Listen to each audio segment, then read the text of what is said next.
On the 14th of May in 1983, Gary Fenwick climbed into the cab of his new planting rig at 5:30 in the morning and felt the particular satisfaction of a man sitting in the most capable equipment he had ever owned. The planter was a 12-row unit with a computerized seed monitoring system, hydraulic downforce control on every row unit, and a variable rate seeding controller that could adjust population on the go based on soil type zones Gary had mapped the previous fall. The dealer in Wilmar had called it the future of farming.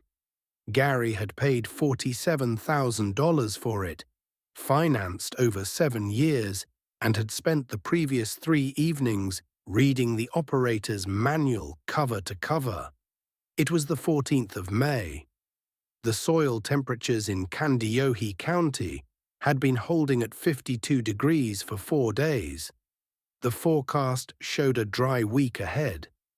This was the window. The specific convergence of temperature and moisture and weather that a Minnesota corn farmer waited for all winter and could not afford to miss. Gary had 340 acres to plant. At his planned speed and population, he could do it in 3.5 days if nothing went wrong. He drove the planter to the first field, made his opening passes along the field edge to establish his headlands, turned onto the first run, engaged the planter, and watched the monitor screen light up with row-by-row seed counts. For 40 minutes, everything was perfect. Then the monitor screen went dark. Gary stopped the tractor. He cycled the power. The screen came back, showed an error code he didn't recognize, and went dark again. He got out and walked the planter, checking connections, looking for anything obvious. Everything looked normal. He climbed back in, tried again. The monitor showed the error code for 3 seconds and went dark. He called the dealer at 7:15. The service technician arrived at 9:30. He spent 2 hours with the planter, checking the monitor unit, the wiring harness, the individual row sensors. He called the manufacturer's technical support line twice. At 11:45, he told Gary what the problem was. The main processor board in the seed monitoring system had failed.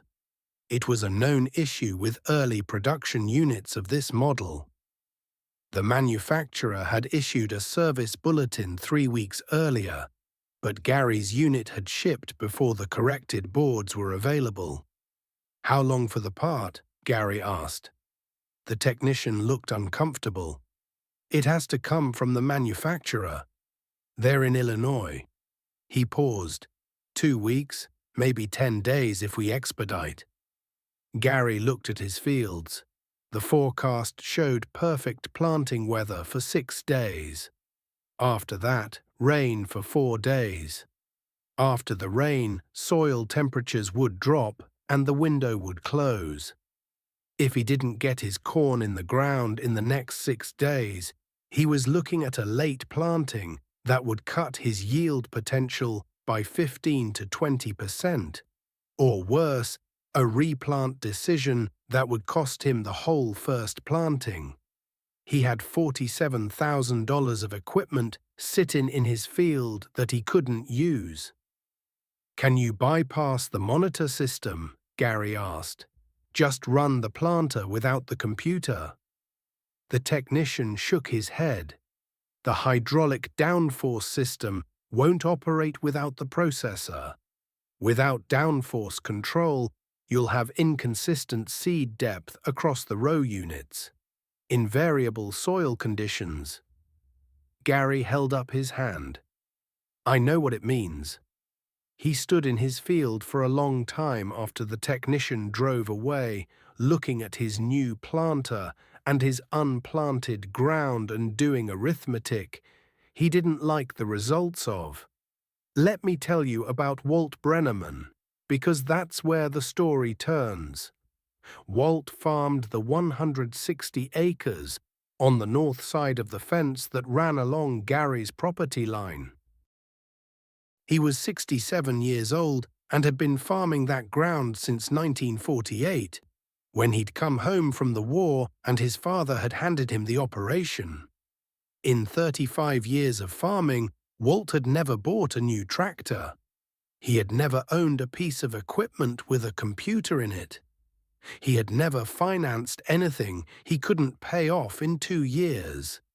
His equipment line was, by any reasonable assessment, absurd for 1983. His primary tractor was a 1958 John Deere 730 diesel, a 2-cylinder machine that Walt had bought used in 1963 for $2,200 and maintained himself ever since. His planter was a 1967 John Deere 494A, a 4-row unit that he had rebuilt 3 times and knew like a familiar conversation. His combine was a 1971 machine that he'd bought from a retiring neighbor in 1979 for less than the cost of a new pickup truck. Everyone in the county knew Walt's equipment. It was a running joke of the gentle kind that farming communities specialize in. Not mean, just persistent. Walt's Green Museum, the Brenneman Antique Show. Gary had heard it at the elevator and the coffee shop and the implement dealer for years. Walt took it with the equanimity of a man who has heard the same joke too many times to be offended by it. Walt had also, in 35 years of farming, never missed a planting window. Gary called Walt at noon on the 14th of May. "Walt," Gary said, "I've got a problem." "I heard your tractor running this morning and then stop," Walt said. "I was going to come over but figured you had it." "The monitor system failed. Dealer says 2 weeks for parts. I've got 340 acres and a 6-day window." Walt was quiet for a moment. "How much of it is corn?" 280. "The rest is soybeans. I'll plant those later." Another pause. "I've got 40 acres left to plant on my north field," Walt said. "I was going to start this afternoon. When I'm done, I can bring the 4-row over." Gary thought about it. The math was uncomfortable. Walt's 4-row planter against 280 acres of corn at optimal speed was going to be tight. But tight was better than 2 weeks. "What population are you running?" Gary asked. 32,000 on my ground." "What do you want?" 34 on the river bottom, 30 on the upland. Walt thought, "My planter will do that. I'll need to change the plates on 4 rows. "How long?" "Hour, maybe." "I've done it enough times." Gary looked at his new planter sitting useless in the field. "You sure about this, Walt? It's 280 acres. "I've planted bigger," Walt said, "just not all at once." He was at Gary's farm at 4 in the afternoon with the 730 and the 494A on a trailer behind his truck. He spent 50 minutes changing the seed plates on 4 of the row units, checking the seed tube condition, adjusting the row cleaners. Gary watched him work. "You want to check my field maps?" Gary asked. "I've got the soil type zones programmed into the variable rate controller." Walt looked at him. "Your variable rate controller is broken." Gary was quiet. "Tell me where the river bottom is and where the upland is," Walt said. "I'll change populations at the field boundary the way I've always done it." He patted the 730's hood. "She doesn't need a computer to know when she crosses from one soil type to another. I've been farming this county for 35 years. I know what the ground looks like," Gary told him. Walt listened, nodded, and drove the 730 to the first field. "Let me tell you about the next 4 days, because that's where the story lived." Walt started planting at 5 in the afternoon on the 14th and ran until 8:30 when the dew started coming down and the seed tubes began to gum. He had covered 43 acres on Gary's south field. His average speed was 5.5 miles per hour, not fast by modern standards, but steady, consistent, without a single stop. Gary had walked behind the planter on the first few rounds, checking seed placement with a probe. Depth was consistent across all 4 rows. Population was within 3% of target across the field. The old row units, rebuilt 3 times, every bearing replaced when worn, every spring adjusted to Walt's specific feel for what correct pressure meant, were placing seed as well as Gary's new 12-row had placed it in 40 minutes of successful operation. Gary had gone to bed that night with a complicated feeling. Walt was back at 5:15 the next morning. He had already been to his own farm, done his morning chores and eaten breakfast. He drove the 7:30 off his trailer and started where he had stopped the previous evening without a warm-up period, without checking his phone for weather updates, without consulting any instrument except his own judgment about soil conditions. He planted for 14 hours on the 15th, stopping at noon for 30 minutes to eat the lunch Gary's wife Carol had brought to the field, and stopping twice briefly to clear row units that had picked up trash from the previous crop's residue. By the time he quit for the evening, he had 167 acres in, well over halfway. The forecast was holding, the window was intact. On the 3rd day, Gary worked alongside Walt, running his own tractor to pull the cultivator ahead of the planter on the heavier ground where compaction was a concern. They worked the south fields together in the morning and the river bottom ground in the afternoon. The 2 tractors moving in a pattern that Gary had never thought to coordinate and that Walt suggested without being asked. "You run ahead of me through that low section," Walt said, pointing at the wet corner of the river bottom field. "That 7:30 is heavy and the ground's soft. I'll follow your tracks. Better for the soil and better for me." Gary had looked at him. "You've thought about this more than I have." Walt shrugged. "I've got time to think, no computer screens to look at." By the end of the 3rd day, 220 acres were planted. The remaining 60 were the most challenging ground, the river bottom fields that needed specific timing and specific handling. Let me tell you about the 4th day, because that's when the weather changed.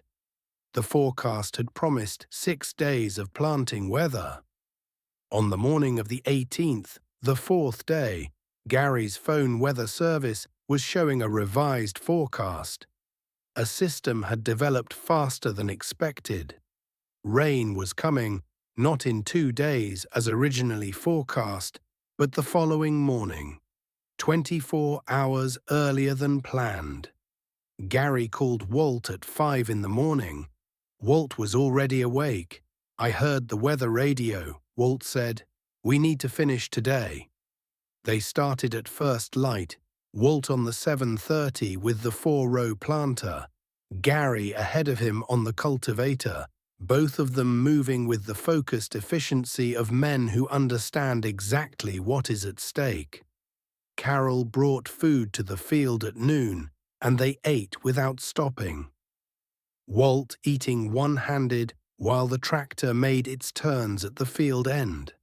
The river bottom ground was soft in places from a small rain that had come through 3 days earlier.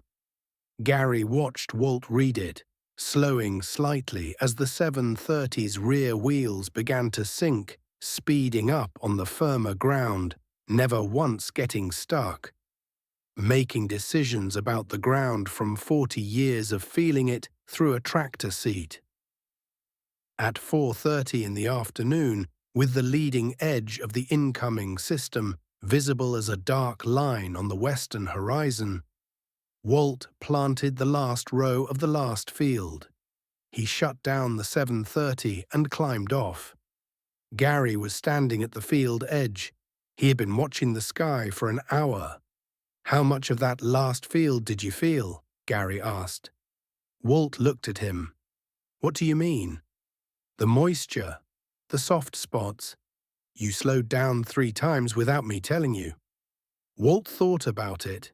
"You feel the tractor move different when the ground changes. Rear end drops a little, steering gets light." He shrugged. "The 730's rear axle is about 6 inches lower than your new tractor. Closer to the ground, you feel things sooner." Gary looked at the completed field. At the 730 sitting with its engine cooling. At the 4-row planter that had just covered 280 acres in 4 days. The rain started at 7:30 that evening. By morning, the field roads were muddy and the soil was saturated. The window had closed exactly when Walt had said it would close. Gary's 280 acres of corn were in the ground. Let me tell you about what happened when the part arrived, because the story doesn't end in the field. The processor board arrived from Illinois 11 days after Gary had called the dealer. The service technician installed it in 40 minutes. The monitor system powered up, ran through its diagnostics, and showed all systems operational. The technician walked Gary through the system, explaining what had failed and what had been corrected. He was thorough and professional. At the end of the service call, he asked Gary if he had any questions. Gary had one question. When the system fails again, and it will fail again, these early production units have issues. What's my option? The technician looked at him. There's a manual override mode. You can run the planter without the monitor. You lose the downforce control and the variable rate, but the planter will physically work. Why didn't you tell me that on the first day? The technician was quiet for a moment. It's not recommended. Without the monitor, you can't verify seed placement or population. You're farming blind.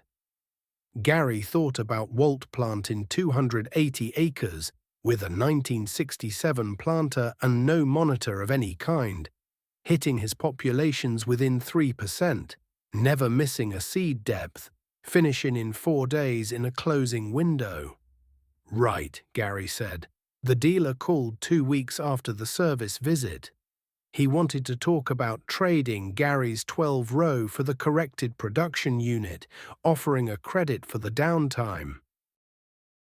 Gary listened politely and said he would think about it. Then he drove to Walt's farm. Walt was in his machine shed doing post-planting service on the 730, oil change, greasing the fittings, checking the belts and hoses with the same methodical attention he applied to everything. Gary stood in the doorway watching for a moment. "What do you think about in there?" he asked. "When you're planting?" No monitor to watch, no computer, just the field ahead of you. Walt looked up from the oil drain. "The ground," he said. "The way the tractor's moving, whether the residue is flowing through the row units or starting to ball up. Whether I'm in the right gear for the conditions." He thought about it. Same things my father thought about, same things his father thought about. You don't miss having the information, the screen telling you what every row is doing. Walt set down his wrench. "Information is fine," he said. "But information about what's happening is different from knowing what's happening." He patted the 730's tire. "This tractor tells me what's happening. I just have to know how to listen." Gary looked at the 730. It was 25 years old. The paint was worn in patches, the sheet metal showed small dents from decades of fieldwork. The seat was cracked and had been repaired with tape at some point. But the engine was clean, the hydraulics were sound, and every grease fitting showed fresh grease. "You maintain it like it's new," Gary said. Walt looked at him. "It is new," he said. "New enough to do the job, that's all new means. Let me tell you about the harvest that fall, because that's where the numbers spoke." Gary's corn came off in October at a county average yield. Not exceptional. The late planted acres, the ones he would have planted in the missed window, would have been exceptional in a good year. But a county average yield on a full 280 acres planted in the right window was, in the math of a farm operation, a full year's production. If the monitor system had stayed broken, if Walt's 730 hadn't been there, if Gary had missed his planting window and replanted 2 weeks late, he was looking at a 20 to 25% yield penalty across his corn ground. That was money he had already committed to his equipment payment. The 730 and the 4-row planter had saved him something in the range of $28,000 in lost production. The equipment that everyone in the county laughed about had paid for itself in 4 days. Gary had done this arithmetic sitting at his kitchen table in October, after the harvest was in and the bins were full. He had looked at the numbers for a long time. Then he had driven to Walt's farm again.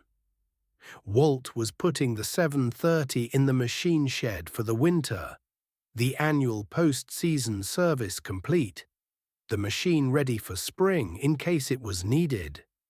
He was 68 years old and moved with the deliberate economy of a man who had been doing this exact work for 35 years. Gary told him the numbers, the yield, the calculation of what the window had been worth. Walt listened without expression. Then he said, "I didn't do it for the money." "I know," Gary said. "That's why I'm telling you." Walt was quiet for a moment. He looked at the 730. "In 1963, Gary said, when I bought this machine, used from a neighbor who was retiring. He paid $4,200 for it new in 1958. I paid $2,200 for it in 1963. He put his hand on the hood. I've used it for 20 years. I've put maybe $8,000 into it, total, parts and repairs. Everything I've ever needed it to do, it's done." Gary looked at the tractor. "Do you know what my new planter cost?" $47,000, Walt said. "I heard." Gary nodded. "It couldn't plant my corn." Walt was quiet. "It's not the money," Gary said. "It's not even the crop. It's just—" He stopped. "How do you know it'll be there when you need it?" Walt thought about it for a long time. "Because I know every part of it," he said finally. "I know what each sound means and what each vibration means and what it feels like when something is starting to wear before it actually fails." He looked at the 730. "You can't know a machine like that if you trade it every 5 years for a new one. You have to stay with it long enough to understand it." He looked at Gary. "That's not something they sell at the implement dealer. Let me tell you about the years after, because the story continues." Gary kept his 12-row planter. He also bought Walt's 4-row in 1991 when Walt retired and sold his equipment. Not because he needed it for capacity. His 12-row was more than enough for his acreage. He bought it because when he had asked Walt what he was going to do with it, Walt had said he supposed it would go to auction, and Gary had felt something he couldn't quite explain about that. The 4-row sat in Gary's machine shed for 2 years before he put it back to work. He had a neighbor with a smaller operation who needed a planter and couldn't afford a new one, and Gary rented it to him for 3 seasons. The planter performed without a problem every season. In 1995, Gary's 12-row monitor system failed again.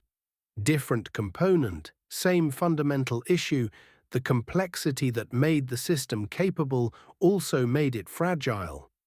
The dealer's service department had become familiar with Gary's operation by this point, and the technician who came out was matter-of-fact about the diagnosis and the timeline. Gary listened to the diagnosis, thanked the technician, and walked to his machine shed. He backed out Walt's 4-row planter, hitched it to his tractor, and planted his corn. It took longer than the 12-row would have. It wasn't as comfortable as the new cab. He had to stop twice to adjust row units that were running a little heavy on the right side, adjustments he made with a wrench and his own judgment rather than a touchscreen. He finished planting on time, within his window, with good populations. Standing at his field edge on the last evening of planting, looking at the fresh rows stretching to the tree line, Gary thought about Walt saying, "You have to stay with it long enough to understand it." He thought about the 730 sitting in someone else's machine shed now. Walt had sold it to a collector in 1991, a man who showed old tractors at county fairs and kept them running with the same care Walt had kept it. It was still running, Walt had told him, being what it had always been. Gary's son Mark started farming with him in 2001. He was 24 years old and had a degree in agricultural systems from the University of Minnesota. He knew the computerized systems better than Gary did. He was comfortable with the monitor screens and the precision guidance and the variable rate systems in a way that Gary had never quite been. But Gary had told him the story of May 1983 on his first planting season, had told him about Walt and the 730 and the 4-row and the 4 days in a closing window. And then he had walked Mark out to the machine shed and shown him Walt's 4-row planter, still there, still maintained, still capable of doing what it had always done. "Know how to use this," Gary had said, "not because you'll need it, because understanding what it does and why it works will make you a better farmer on everything else you'll ever operate." Mark had looked at the old planter, then at his father. "It still runs?" Gary had smiled. "Let me show you something." He had started the tractor and driven the 4-row to the field edge and made a single pass along the headland, dropping 4 rows of seed into the May soil. Mark had walked behind, probing the seed trench with his fingers. He had looked up at his father. "The depth is perfect," he had said. Gary had nodded. 28 years old, and the depth is perfect. He had looked at the planter. "That's what Walt was trying to tell me. New enough to do the job. That's all new means." Mark farms the operation today.